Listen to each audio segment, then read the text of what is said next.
Radhe Radhe everyone, welcome to back my channel. आज मैं आप सबके सामने जो एक नया चैप्टर लेकर आ रही हूँ वो है हमारा प्रथम प्रकोप।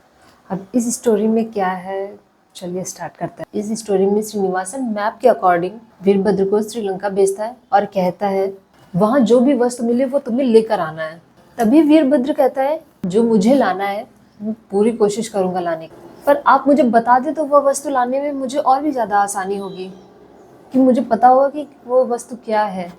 तभी श्रीनिवासन ने कहा मुझे नहीं पता, तुम बस अपने काम पर ध्यान दो, जितना तुमसे कहा जा रहा है सिर्फ उतना ही करो, इससे ज़्यादा कुछ नहीं बता सकता मैं तुम्हें। ये सब कहने के बाद श्रीनिवासन उस बूढ़े आदमी के पास वापस जाता है। वो बूढ़ा आदमी श्रीनिवासन से पूछता है कि तुम्हें वह पुस्तक मिली या नहीं मिली। श्रीनिवासन कहता है मैंने अपना आदमी भेज रखा है और वह पुस्तक जल्दी मिल जाएगी। बूढ़ा आदमी कहने लगता है तो तुम यहाँ क्या करने आए हो, जब तक पुस्तक ना मिल जाए तो मेरे पास मत आना। वहीं दूसरी तरफ ओम से लैब में पूछताछ की जा रही थी। वीरभद्र जैसे ही गुफा के अंदर पहुंचता है और उस गुफा के अंदर उसे एक संदूक मिलती है। उसने श्रीनिवासन को संपर्क किया और उसे बताया। तभी श्रीनिवासन ने कहा उस संदूक को खोलो और देखो संदूक के अंदर क्या है। तो वीरभद्र उस संदूक को खोलता है और देखता है उसके अंदर एक पुस्तक है।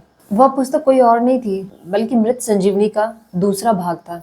श्रीनिवासन बूढ़े आदमी के पास जाता है और जाकर बोलता है कि संदूक में पुस्तक मिल चुकी है। और बूढ़ा आदमी उस पुस्तक के बारे में पहले ही जान गया था क्योंकि उसने वह नक्शा देख रखा था और उसे उसके बारे में सब कुछ पता था। जैसे श्रीनिवासन ने उसे अब सब बताया तो वह मुस्कुराने लगा और चिल्लाते हुए बोला कि वह पुस्तक मेरे पास लाओ, जल्दी लाओ। उसे मेरे पास लाने में कितना टाइम लगेगा, उसे बोलो कि वह किसी भी चीज़ के लिए ना रुके, सीधे वह पुस्तक लेकर मेरे पास आए। वही जंगल में एक और आदमी था जो वीरभद्र का पीछा कर रहा था और उस पर नज़र रखे हुए देख रहा था। उसने अपने बॉस को फ़ोन करके बताया कि उसके सामने एक संदूक है और संदूक में एक पुस्तक है। उसके बॉस ने बोला जाओ वह पुस्तक अपने कब्जे में ले लो, जो हो सकता है वो कर लो, किसी को मारना पड़े तो मारो, मरना पड़े तो मरो, लेकिन वह पुस्तक लेकर मेरे पास आओ। वीरभद्र उस पुस्तक को देख ही रहा था जो पूरी तरह से खराब हो चुकी थी।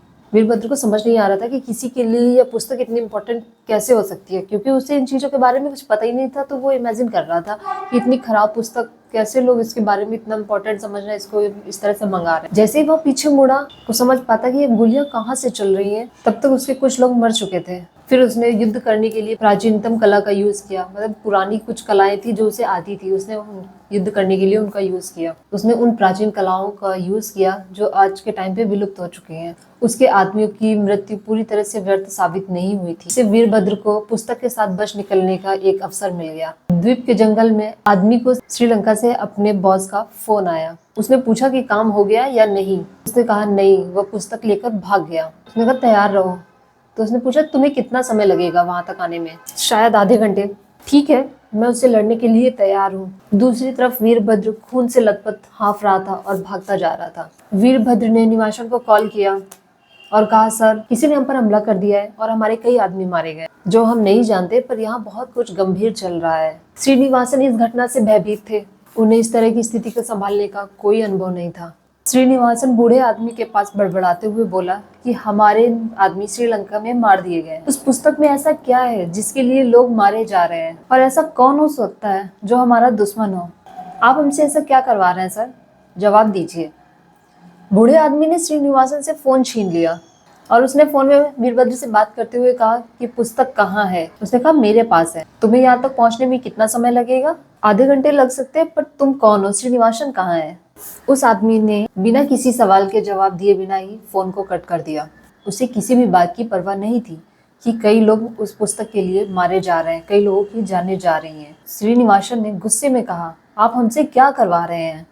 आपने हमें कहाँ फंसा दिया है? अगर वहाँ हमारे आदमी मारे गए हैं तो यहाँ हम भी मारे जा सकते हैं। जब तक मेरे सभी सवालों के जवाब नहीं मिल जाते तब तक मैं आगे की पूछताछ और बाकी के सारे काम यही रोक दूंगा। बूढ़ा आदमी अचानक खड़ा हुआ और श्रीनिवासन के हाथ को पकड़कर तेज से हिलाते हुए उसे पीछे धक्का दिया। श्रीनिवासन दीवार से जाकर टकरा गए और उन दर्द से कराहने लगे या दर्द से चिल्लाने लगे। और उस आदमी ने चिल्लाते हुए कहा यह तुम्हारी टीम नहीं है, इन सबको काम करने के लिए मैंने पैसे दिए हुए हैं। मेरे जीवन में कई नौकर रहे हैं, उनमें से कभी किसी ने मुझसे क्यों और क्या का सवाल नहीं पूछा, केवल वही सामान्य मौत मरे हैं। तुम समझे?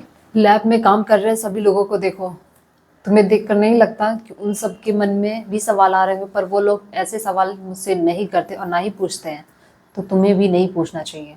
उस बूढ़े आदमी ने कहा तुम्हारे पास सिर्फ दो ऑप्शन है, या तो ये सारे काम करके जो तुम्हारे साथ के और तुम और तुम्हारे साथ के लोग हैं वो सब यह काम करके आराम से अपने घर जा सकते हो, या फिर इन सवाल के बदले तुम सबको अपनी जान देनी पड़ेगी। उसे यह एहसास हो जाता है कि मुझे इनसे कुछ नहीं पूछना चाहिए, यही बेहतर होगा, क्योंकि बाकी लोग जो काम कर रहे हैं उन्हें अपने घर जाने की ज़रूरत है। तो गाइस, इस स्टोरी में उस बुक के साथ क्या होता है, यह बुक उस आदमी के पास पहुंचती है या नहीं पहुंच पाती है, ये सब जानने के लिए आप हमारे अगली वीडियो पे बने रहिएगा। तब तक के लिए राधे राधे।